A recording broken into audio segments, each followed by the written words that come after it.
Hello friends, welcome to my channel Joy Technicals and News. আজি আপোনালোকক এই ভিডিঅ'টিত যিসকলে কলেজ এপ্লাই বা কোৰ্স সিলেকশন বা লগতে যিসকলে কোৰ্স সিলেকশন কৰিম বুলি ভাবিছে কালি এটা ইতিমধ্যে মই ভিডিঅ' আগবঢ়াইছিলোঁ আপোনালোকে বহুতে কমেন্ট কৰিছিল যে ইয়াতকৈ ক্লিয়াৰলি বনাব লাগে গতিকে আজি আপোনালোকক মই স্পষ্টকৈ গোটেই কথাখিনি কম আৰু বহুতখিনি বিভিন্ন ধৰণৰ যিবিলাক অসুবিধা আপোনালোকে পাইছে আপোনালোকৰ যি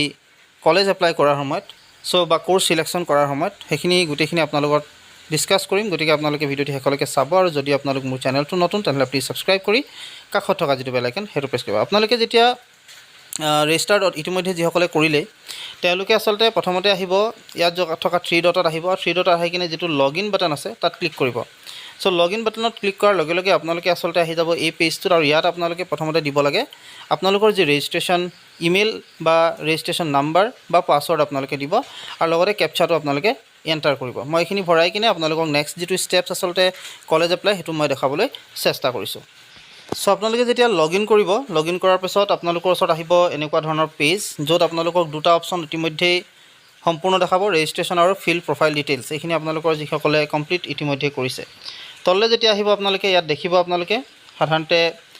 যেটো আপোনালোকৰ ডিটেইলছ সেইখিনি আপোনালোকক দেখাব apply in college and bank details view sports quota details and hostel details and family income details এই গোটেই ডিটেইলছখিনি আপোনালোকৰ ওচৰত দেখাব সো ইয়াত আপোনালোকে যদি চাই তেতিয়া হলে প্ৰথম কথাটো হৈছে ইয়াত তলত যদি যায় তেতিয়া হলে you are viewing submitted forms preference number form number programme status গোটেই বস্তুখিনি তলত দেখাই থাকে এতিয়া ইয়াত দেখাইছে তলত you have not applied in any college yet ইয়াত এনেকৈ দেখাইছে সো আপোনালোকে ডাইৰেক্টলি এপ্লাই ইন কলেজতো গুচি যাব পাৰে বা আপোনালোকে তললৈ গৈ ডাইৰেক্টলি এপ্লাই ইন কলেজ নাও এই পাৰ্টটো আপোনালোকে যাব পাৰে সো মই প্ৰথমতে আসলতে ইয়াত এপ্লাই ইন কলেজ পাৰ্টটোতে গুচি গৈছো আৰু যেতিয়া কলেজ পাৰ্টত আহিছো তাত আপোনালোকে যদি চাই দেখিছে select the program you want to apply so প্ৰথমতে আপোনালোকক দেখাইছে ইউনিভাৰ্সিটি সো আপোনালোকে যিখন ইউনিভাৰ্সিটিৰ আন্ডাৰত যিখন কলেজত আপোনালোকে এডমিশন ল'ব সেই ইউনিভাৰ্সিটিটো সিলেক্ট কৰিব আপোনালোকে ইয়াত ক্লিক কৰাৰ লগে লগে সাধাৰণতে আপোনালোকৰ ওচৰত গোটেই লিষ্টখন আহি গৈছে আৰু ইয়াত আপোনালোকে নিজৰ যিখন ইউনিভাৰ্সিটি সেইখন আপোনালোকে সিলেক্ট কৰিব মই ডিব্ৰুগড় ইউনিভাৰ্সিটি সিলেক্ট কৰি দিছো এতিয়া ইয়াত নেক্সট পাৰ্টটোত আহিছে college department in university campus ইয়াত যদি সিলেক্ট কৰে অটোমেটিক্যালি আপোনালোকৰ যিখন কলেজত আপোনালোকে সিলেক্ট কৰিব সেইখন কলেজৰ যিখিনি ডিটেইলছ সেইখিনি আপোনালোকে ইয়াত দিব পাৰিব সো মই মৰাণ কলেজ সিলেক্ট কৰিছো সো সিলেক্ট কৰাৰ লগে লগে মোৰ ওচৰত সম্পূৰ্ণ হ'ল এতিয়া প্ৰগ্ৰাম লেভেলত যেহেতু আমি ব্যাচেলৰ ডিগ্ৰী আন্ডাৰ গ্ৰেজুৱেট প্ৰগ্ৰামত সিলেক্ট কৰিম গতিকে তাত ক্লিক কৰিলো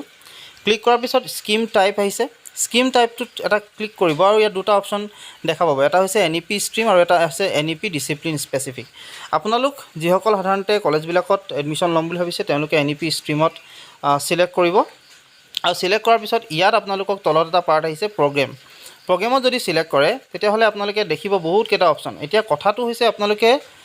যদি মৰাণ কলেজত এপ্লাই কৰে তেতিয়া হলে সাধাৰণতে আপোনালোকৰ কোড কি হ'ব পাৰে হেতু মই আপোনালোকক ক'ব পাৰিম বেলেগ কলেজৰ বেলেগ হ'ব পাৰে গতিকে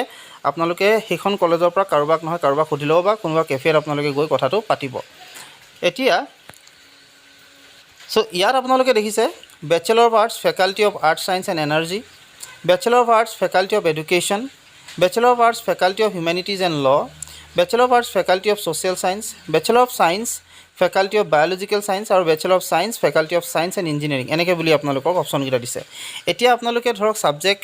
কোনটো সাবজেক্ট কোনটোত আছে হেতুটো জানিব বিচাৰিব গতিকে সেই বস্তুটো জানিবৰ কাৰণে মই আপোনালোকক অকনমান দখৰ লিষ্ট এখন দেখাব পাৰো আপোনালোকক অকমান ক'ব পাৰিম হয়তো মই ক'বলৈ চেষ্টা কৰিছো হেতু আপোনালোকে চাই লওক তেতিয়া আপোনালোকৰ ক্লিয়াৰ সো মই ইয়াত অকন লিখি থৈছো ফেকাল্টি অফ সায়েন্স এণ্ড ইঞ্জিনিয়াৰিঙত কি আহিব ফিজিক্স কেমিষ্ট্ৰি মেথমেটিক্স আৰু computer science faculty of biological সায়েন্সত আহিব বটনী আৰু জুলজি ফেকাল্টি অফ হিউম্যানিটিজত আপোনালোকে পাব English Assamese philosophy faculty of social সায়েন্সত পাব আপোনালোকে সোশিয়োলজি পল সায়েন্স ইকনমিক্স আৰু হিষ্ট্ৰি ফেকাল্টি অফ এডুকেশ্যনত কেৱল এডুকেশ্যন থাকিব আৰু ফেকাল্টি অফ আৰ্টছ সায়েন্সত যেটো আছে হেতু হৈছে জিওগ্ৰাফি থাকিব সো এটো হৈছে আপোনালোকৰ লিষ্টখন সো ধৰক মই যদি হিষ্ট্ৰীত এপ্লাই কৰোঁ বুলি ভাবিছো তেতিয়া হলে ফেকাল্টি অফ সোশ্যাল সায়েন্সত মই যাব লাগিব সো ইয়াত মই সিলেক্ট কৰিম ফেকাল্টি অফ সোশ্যাল সায়েন্স ইয়াত ক্লিক কৰিলো মই ক্লিক কৰাৰ পিছত আপোনালোকে দেখিছে ইয়াত সম্পূৰ্ণ টিক মাৰ্ক দিলে এতিয়া ইয়াত যেটো এই যে ওপৰ বাটনটো আছে link to university admission policy এইবিলাক আছে তাত ক্লিক কৰিব আৰু ক্লিক কৰাৰ পিছত আপোনালোকে এই যেটো প্ৰসিড বাটনটো আছে সেই প্ৰসিড বাটনটোত ক্লিক কৰিব ক্লিক কৰাৰ লগে লগে আপোনালোকৰ ইয়াত এই পাৰ্টটো এনেকৈ দিব ইয়াত আপোনালোকে দেখিছে যে select admission scheme one major one minor ইয়াত আপোনালোকে ক্লিক কৰিব লাগিব এটা মেজৰ আৰু এটা মাইনৰ ল'ব লাগে এতিয়া সিলেক্ট গ্ৰুপত যাব ক্লিক কৰিব তাত ডিসিপ্লিন গ্ৰুপ ক্লিক কৰি ল'ব তাৰপিছত সিলেক্ট ওৱানত যাব আৰু ইয়াত আপোনালোকৰ দেখিছে ইয়াত সাবজেক্ট যদি চাই মই যেহেতু মেজৰ কৈছো হিষ্ট্ৰীত ল'বলৈ সো হিষ্ট্ৰীত মই ক্লিক কৰি দিলো হিষ্ট্ৰীটো আহি গ'ল এতিয়া মই সিলেক্ট গ্ৰুপ সিলেক্ট কৰিম আকৌ ডিসিপ্লিন গ্ৰুপ লিখিম আৰু তলফালে সাবজেক্ট 2 টোত মই আসলতে যেটো সাবজেক্ট দিব বিচাৰিছো সেই সাবজেক্টটো মই আসলতে ইয়াত দিবলৈ চেষ্টা কৰিম সো ইয়াত মই যেতিয়া সাবজেক্ট বিলাক চুজ কৰিছো বা সাবজেক্ট বিলাক যেতিয়া চাইছো মোক লাগে জিওগ্ৰাফি মই দিলো জিওগ্ৰাফি এটা এই পাৰ্টটো কমপ্লিট হৈ গ'ল সব আপোনালোকৰ মেজৰো হৈ গ'ল মনত ৰাখিব এই দুটা যেটো বক্স আছে সেই দুটা বক্সত আপোনালোকে প্ৰথমতে যেটো বক্স ডিসিপ্লিন গ্ৰুপ তাত ক্লিক কৰি ল'ব তাৰ পিছত আপোনালোকে পাব যেটো মেজৰ আপোনালোকে সিলেক্ট কৰিব বিচাৰিছে হেতু ল'ব আৰু সদায় মনত ৰাখিব মেজৰটো প্ৰথমতে সিলেক্ট কৰিব তাৰ পিছত আপোনালোকে যেটো মাইনৰ আছে সেই মাইনৰটো সিলেক্ট কৰিব সো ইয়াত মই মেজৰ ইতিমধ্যে সিলেক্ট কৰিলো এটা মেজৰ হৈ গ'ল আৰু তলৰ যেটো সিলেক্ট কৰিলো হেতু মাইনৰ হৈ গ'ল এতিয়া মই প্ৰসিড ক্লিক কৰিম প্ৰসিড ক্লিক কৰাৰ লগে লগে মোৰ এটো আহি গ'ল এনেকুৱা এটা পেজ ইয়াত আপোনালোকে যদি চাই তেতিয়া হলে মোৰ যিখিনি সিলেকশন বা যিখিনি মই সিলেক্ট কৰিলো সেইখিনি হৈ গ'ল ওৱান মেজৰ ওৱান মাইনৰ ইতিমধ্যে সিলেক্ট কৰিলো আৰু এইখিনি আপোনালোকক প্ৰিভিউ হিচাপে দেখাই দিছে এতিয়া আপোনালোকে ইয়াত নেক্সটত ক্লিক কৰিব নেক্সটটো ক্লিক কৰাৰ লগে লগে আপোনালোকে ইয়াত পাই যাব পাৰ্সোনাল ডিটেইলছ ইতিমধ্যে হৈ গ'ল ইয়াত গোটেই ডিটেইলছখিনি আপোনালোকক দেখুৱাব আৰু সেইখিনি দেখুৱাৰ পিছত আপোনালোকে ভালদৰে চাই ল'ব এবাৰ যদি কিবা কাৰেকচন আছে কৰিব লগা তেলে কৰিব পাৰে তাৰপিছত নেক্সটত ক্লিক কৰি দিব ক্লিক কৰাৰ লগে লগে আপোনালোকৰ ওচৰত আহি যাব একাডেমিক ডিটেইলছত কিন্তু আপোনালোকে সব বস্তু ডিটেইলছত ভৰাব লাগিব আৰু তাৰ পিছত আহি যাব আদাৰ ডিটেইলছ আপলোড কৰিব দিছে প্ৰিভিউ হ'ব আৰু কনফাৰ্মেশন হ'ব এতিয়া যেহেতু আপোনালোকক সেই যি কলেজ এপ্লাই সেইখিনি ক্ষেত্ৰত অকমান অসুবিধা আপোনালোকৰ হয় গতিকে আপোনালোকে এতিয়া ক্লাছ 10 ৰ ইয়াৰৰ পাসিং ইয়াৰ দিব লাগিব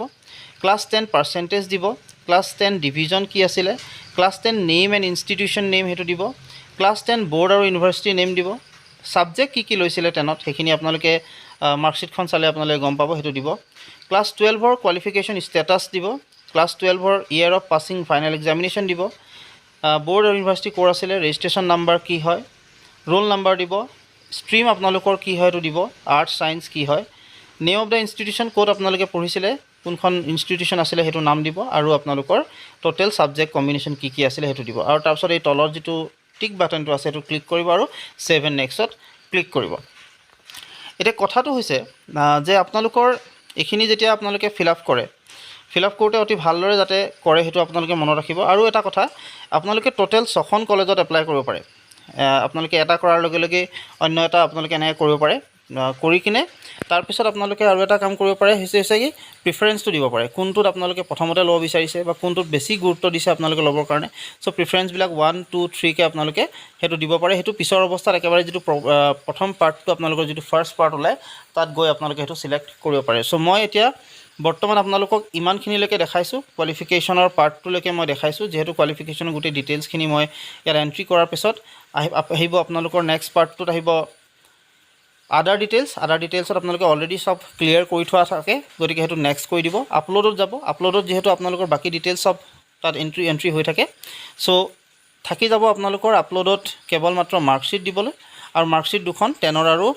যি হাই সেকেন্ডাৰী আছে সেইখিনি মাৰ্কশিট দিব প্ৰিভিউ আপোনালোকে কৰিব আৰু কনফাৰ্মেশন কৰি দিয়াৰ লগে লগে আপোনালোকৰ গোটেই যিখন ফৰ্ম ইতিমধ্যে কমপ্লিট হৈ গ'ল এখন কলেজৰ বাবে আকৌ যদি আপোনালোকে ইচ্ছা কৰে যেনেকৈ আপোনালোকক মই কলেজ এপ্লাই দেখাইছিলো সেই কলেজ এপ্লাইত আপোনালোকে যাব আৰু নেক্সট কলেজ যিখনত এপ্লাই কৰিম বুলি ভাবিছে তাত আপোনালোকে কৰিব পাৰিব সো আপোনালোকক এইখিনি কথা জনালো যেহেতু আপোনালোকে বহুতো কনফিউজন আছিল কলেজ সিলেকশনৰ ওপৰত বা কলেজ এপ্লাই ক্ষেত্ৰত বা কি আপোনালোকৰ ফেকাল্টিটো কি হ'ব পাৰে কোড হেতু আপোনালোকে হেতু সন্দেহ আছিল গতিকে এইখিনি কথা আপোনালোকক জনালো আশা কৰিলো ভিডিওটো আপোনালোকে ভাল পালে যদি কিবা কনফিউজন থাকে আপোনালোকে কমেন্ট কৰিব মই নিশ্চয় হেল্প কৰিবলৈ চেষ্টা কৰিম সো আজিলৈ আপোনালোকে এইখিনি কথা জনাই এই ভিডিওৰ বিদায় মাগিম ধন্যবাদ